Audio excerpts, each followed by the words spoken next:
Me Season 1 Episode 10 opens with an attack on AL's home, where Yates is purportedly staying.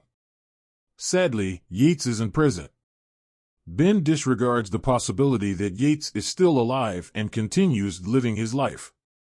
He still has the school dance party and the pre-dance party at his house to look forward to in spite of this threat. What transpires before to the dancing party? Julia confronts Ben in the kitchen, saying he's interfering with Max and Kenny's relationship. However, Max is clueless about what Ben is talking about when he questions her about this. Leonard then reveals to him that since Julia had been in the living room the entire time, she couldn't have spoken to him. Ben freaks out because he knows that Yates could be hiding in the house and posing as someone else. When he enters his darkroom, Bill emerges, but we can tell it's Yates speaking to Ben because of the manner he speaks to Ben. He wants to know Carter's location. Ben transforms into Al and Yates into Ben during their confrontation. Ben gets struck by Yates' lightning-powered strike, knocking him out. Yates then calls Morgan as Ben and informs him that he has located Yates at the school.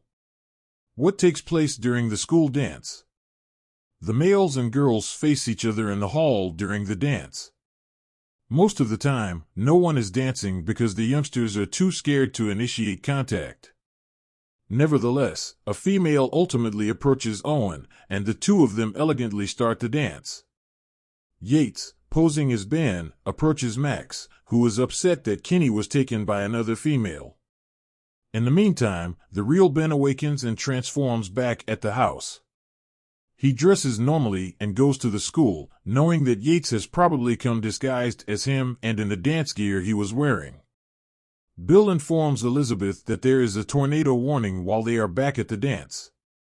He advises Elizabeth that everyone should remain indoors as a result. Is this tornado what happened when the rival groups reconciled at the dance? Maybe.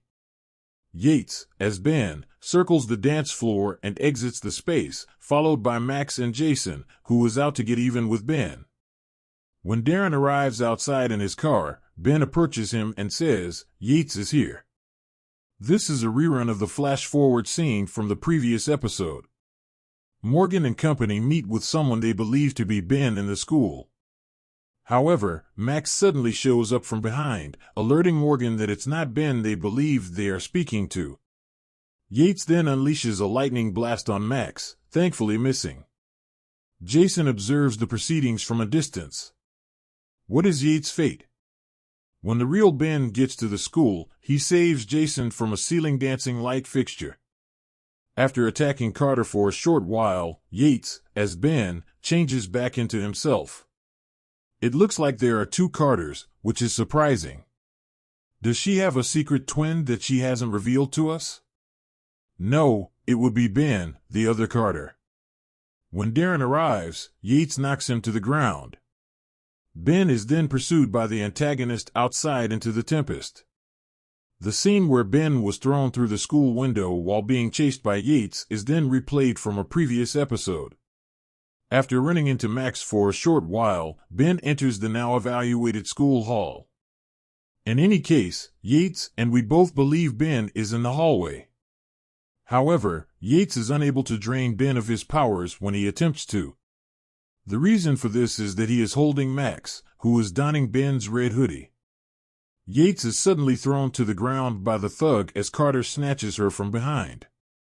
Morgan yells, "He's too powerful," as her squad and she arrive at the hall. Ben takes hold of Yates's arm and transforms him into himself, making him smaller. Subsequently, he and Carter seize Yates' arms while Morgan and the rest unleash